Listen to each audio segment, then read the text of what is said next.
The call came just after midnight. "Mr. Hale, this is the emergency room.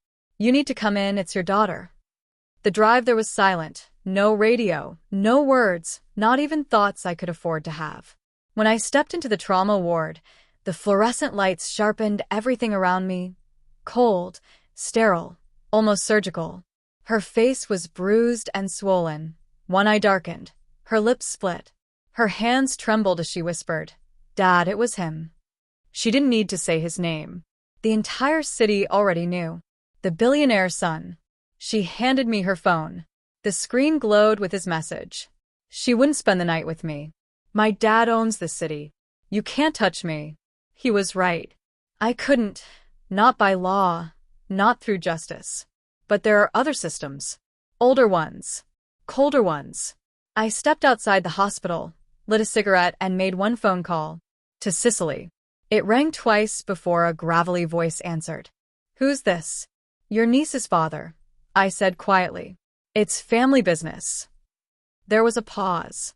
Then, softly, "I'm on my way." When my wife was alive, she kept our daughter far from that side of her family, the Sicilian bloodline. She used to say they were men who didn't believe in laws, only in balance. But blood remembers, even when oceans divide.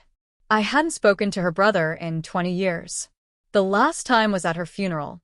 He told me then, "If anyone ever harms your child, call me. I'll handle it the old way." I never thought that day would come.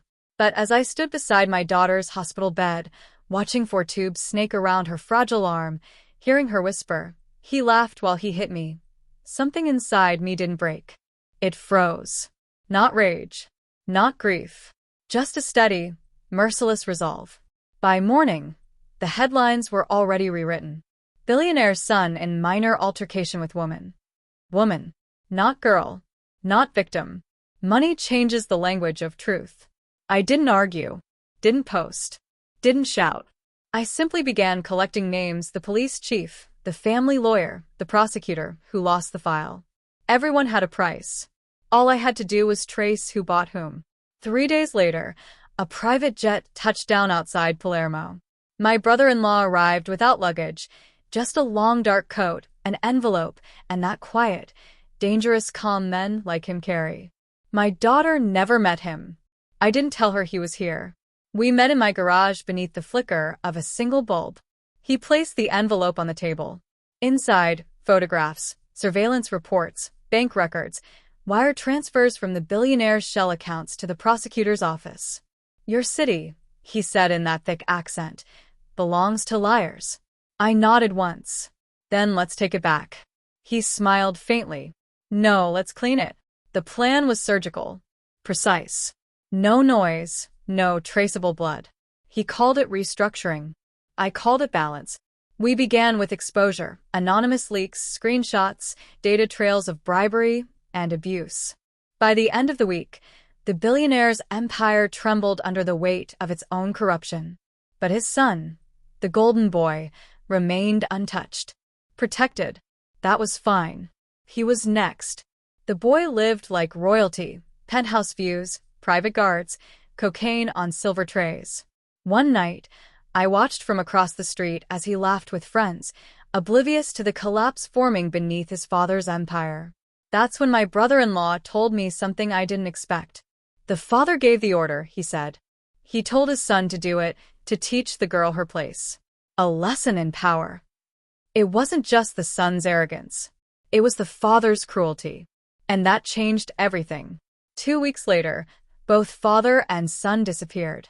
The police found their yacht drifting near the Amalfi coast. No bodies, no blood, just silence and the faint scent of gasoline. But I knew what really happened. They begged. My brother-in-law told me later. First the father, then the son. But they begged for each other, not themselves. Family loyalty until the end. He paused. I made them watch each other drown. It seemed fair. I didn't flinch. Didn't thank him. Just nodded once. True justice isn't loud. It's final. The newspapers called it a tragedy. Billionaire and son presumed dead in yacht explosion. The city moved on. My daughter walks again now. She smiles sometimes. But there's a shadow in her eyes, the same one that lives in mine. I never told her what really happened. She believes justice came on its own, that the world, for once, corrected itself.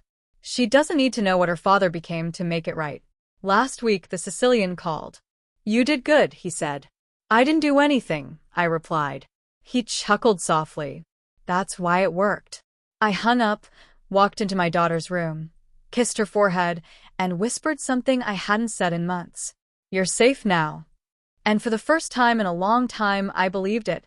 Thanks for watching. Don't forget to like, share, and comment. Subscribe to Cheating Stories Insight World for more stories like this.